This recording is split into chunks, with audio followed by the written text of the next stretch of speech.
मनीषने इंजिनिअरिंग केलं होतं, त्यामुळे त्याला एका चांगल्या कंपनीत चांगल्या पगाराची नोकरी मिळाली होती. आई-वडिलांचा एकुलता एक मुलगा नोकरीला लागला ही गोष्ट भास्करराव आणि निर्मलाताईंसाठी खूपच आनंदाची होती.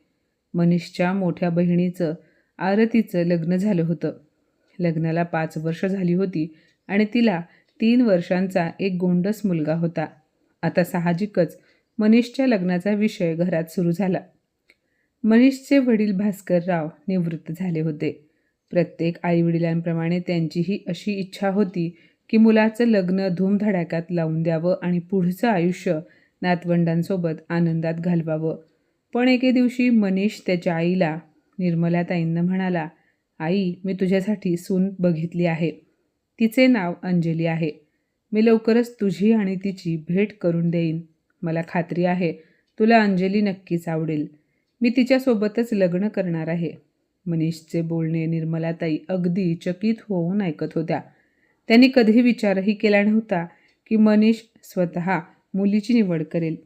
मनीषला नोकरी लागताच त्याच्या आईने सर्व नातेवाईकांना सांगून ठेवलं होतं की मनीषसाठी सुंदर, सर्व गुण संपन्न, घरातलं काम करणारी मुलगी पाहण्यात असेल तर सांगा.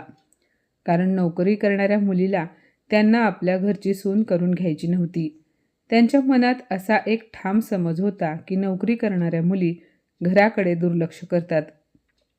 संसारात रमण्याऐवजी करिअर, पगार, स्वतःच्या गरजा यांचाच विचार करतात.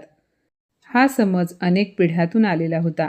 मनीषचे बोलणे ऐकून निर्मलाताई काही क्षण शांत होत्या, पण पुढे दीर्घ श्वास घेऊन त्या म्हणाल्या, "तू स्वतःच मुलीला पसंत केलंस? काय करते ती आणि कशी आहे? बरं, मग घरकाम येते ना तिला? स्वयंपाक बनवायला येतो का? सगळ्या कुटुंबाची जबाबदारी ती व्यवस्थित पार पाडू शकेल का? तिचे कुटुंब कसे आहे? तिचे घराणं कसलं आहे?" निर्मलाताईंनी एका दमात सगळे प्रश्न विचारले होते. आईचे प्रश्न ऐकून मनीष म्हणाला, "आई, तू एकाच वेळी किती प्रश्न विचारत आहेस? अंजली खूप चांगली मुलगी आहे. ती शिकलेली आणि चांगल्या घराण्यातील मुलगी आहे. ती एका प्रायव्हेट शाळेत शिक्षिका आहे. माझ्या मित्राची चुलत बहीण आहे. माझी आणि अंजलीची ओळख माझ्या मित्राच्या लग्नात झाली होती. मग आमच्या दोघांचेही विचार जुळले. ती आणि तिचे आई-वडील या लग्नासाठी तयार आहेत." निर्मलाताई शांतपणे मनीषचे सगळे बोलणे ऐकत होत्या. मग काही वेळाने त्या उदास मनाने म्हणाल्या, "मनीष, अरे, मी पण तुझ्यासाठी एक मुलगी पसंत करून ठेवली होती. ती घरकामामध्ये हुशार आहे. साफसफाईपासून स्वयंपाक बनवण्यापर्यंत सगळ्या कामात चतुर आहे. तिचे घराणे देखील चांगले आहे. ती एका संपन्न कुटुंबात वाढलेली मुलगी आहे आणि सगळ्यात महत्त्वाचं म्हणजे आपल्या पाहुण्यातलीच आहे. तुझ्यासाठी मी त्यांच्याशी बोलणी करणारच होते, पण तू तर माझ्या सगळ्या अपेक्षांवर पाणी सोडलंस." यावर मनीष म्हणाला, "आई, तुला सून पाहिजे की कामवाली? आजच्या काळात मुली साफसफाई, धुणी-भांडी, स्वयंपाक अशा कामांसाठी कामवाली बाई ठेवतात. आजच्या मुली शिकलेल्या आहेत. त्यांना स्वतःचं करिअर बनवायचं असतं. ही सगळी कामं तर कामवाली बाईसुद्धा करू शकते." यावर निर्मलाताई म्हणाल्या, "आपण स्वतः आपल्या घरासाठी काम करतो त्याची गोष्ट खूप वेगळी असते. आपण मन लावून काम करतो तसं कामवाली थोडीच करणार आहे. ती तर धावत पळत कसे तरी काम उरकते. कामवाल्या बायका मन लावून काम करत नाहीत.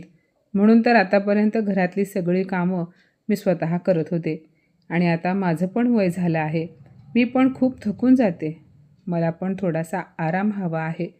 विचार केला होता, घरामध्ये सून आली की मलाही आराम भेटेल, म्हणून तर ह्या सगळ्या अपेक्षा होत्या. ती आली की घरातली सगळी जबाबदारी सांभाळेल आणि मला थोडा आराम मिळेल."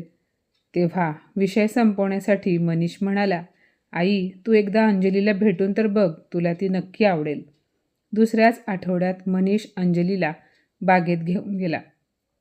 तिथेच भास्करराव आणि निर्मलाताईही आले. अंजलीचं बोलणं, वागणं सगळ्यांनाच आवडलं. मनीषने आधीच आईला सांगितलं होतं की घरकामाबद्दल अंजलीला प्रश्न विचारायचे नाहीत. त्यामुळे मन मारून निर्मलाताईंना गप्प बसावं लागलं. पोराच्या आनंदासाठी त्या शांत राहिल्या. काय करणार? पोटचा गोळा होता ना तो. फक्त त्याच्या आनंदासाठी त्या शांत राहिल्या.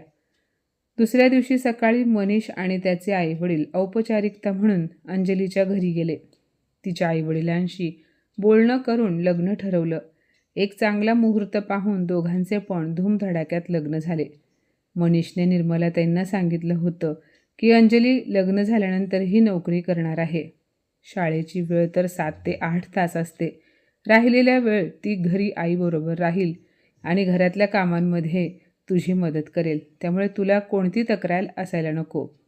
पण कुठे ना कुठेतरी निर्मलाताईंच्या मनात खंत होती की त्यांना हवी तशी घर सांभाळणारी, त्यांची सेवा करणारी सून मिळाली नाही, जी संपूर्ण दिवस त्यांच्यासोबत राहील आणि घरातलं सगळं काम स्वतः करेल आणि ते स्वतः आराम करून तिच्यावर रुबाब दाखवतील.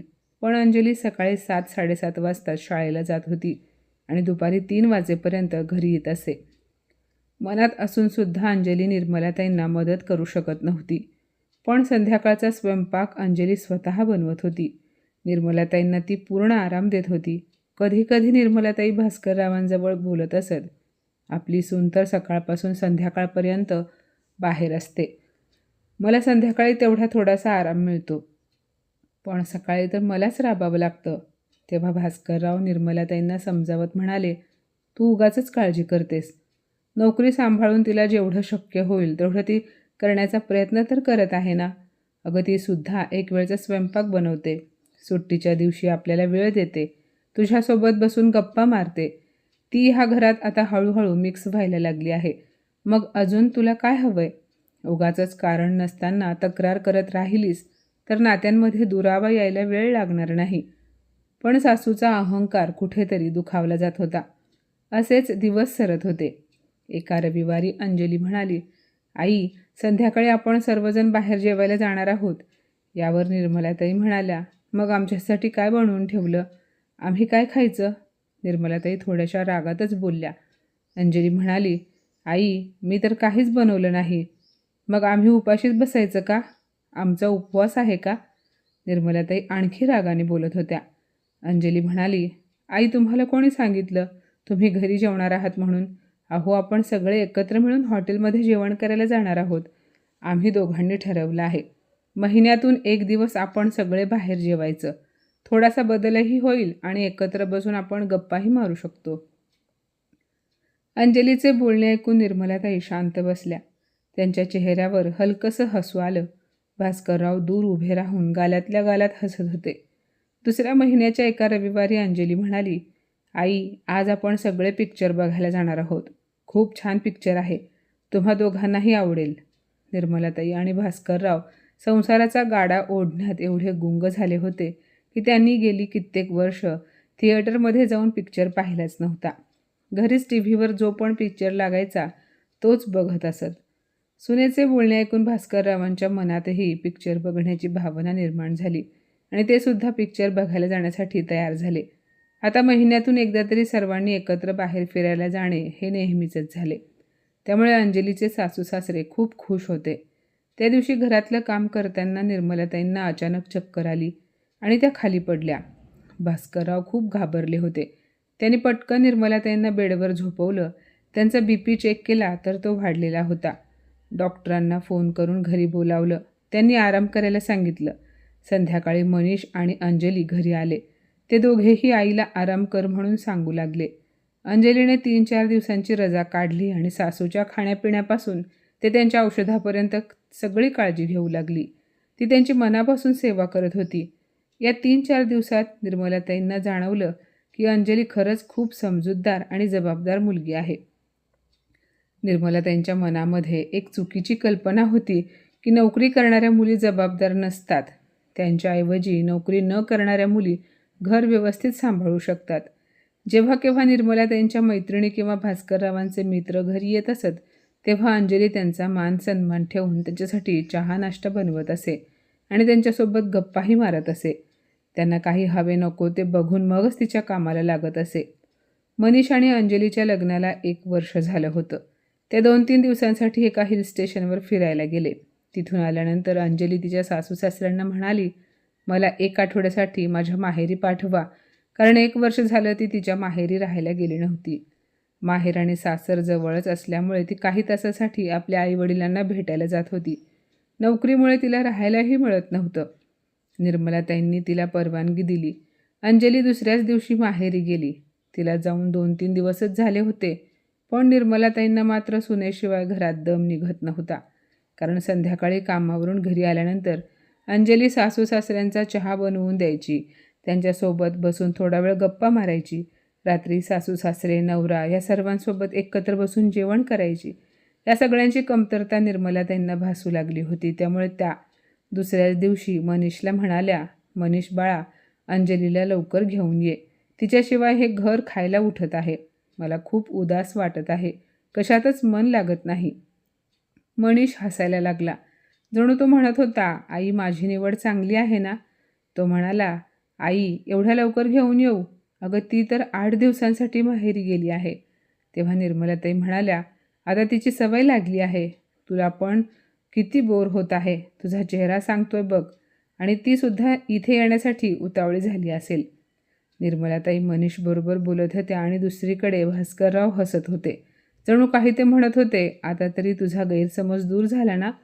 खरं तर नोकरी करणाऱ्या सुना असोत किंवा घरी राहणाऱ्या दोघीही आपापल्या परीने तितक्याच जबाबदार असतात. गरज असते ती फक्त थोडंसं समजून घेण्याची. ज्याप्रमाणे आपण सुनेकडून प्रेम, आपुलकी आणि मानसन्मानाची अपेक्षा करतो, तशीच अपेक्षा तिचीही असते. स्वतःच्या अस्तित्वाची भावना आणि माणूस म्हणून समजून घेण्याची. आता एक महत्त्वाची गोष्ट निर्मलाताईंना उमगली होती, ती म्हणजे जेव्हा एखादी मुलगी सून म्हणून घरात येते, तेव्हा ती नात्यांमध्ये, जबाबदाऱ्यांमध्ये आणि अपेक्षांमध्येही सून म्हणून नवी असते. म्हणूनच सासवांनी सुनेकडून लगेचच जास्त अपेक्षा ठेवू नयेत. तिच्यावर जबाबदाऱ्यांचं ओझं अचानक टाकू नये. तिला वेळ द्यावा, समजून घ्यावं, आधार द्यावा. कारण जबाबदारी हुकुमाने शिकवता येत नाही, ती प्रेमाने, विश्वासाने आणि आपुलकीने आपोआप येते. आणि जेव्हा दोघीही सासूसुना आपापली बाजू प्रामाणिकपणे निभावतात, तेव्हा घर फक्त 4 भिंती राहत नाही, तर ते खरंच स्वर्ग बनतं. तर माझ्या मित्रमैत्रिणींनो, आजची ही कथा तुम्हाला कशी वाटली कमेंटमध्ये नक्की सांगा. आणि अशाच नवनवीन कथा ऐकण्यासाठी प्रज्ञा मराठी स्टोरीजला नक्की सबस्क्राईब करा. धन्यवाद.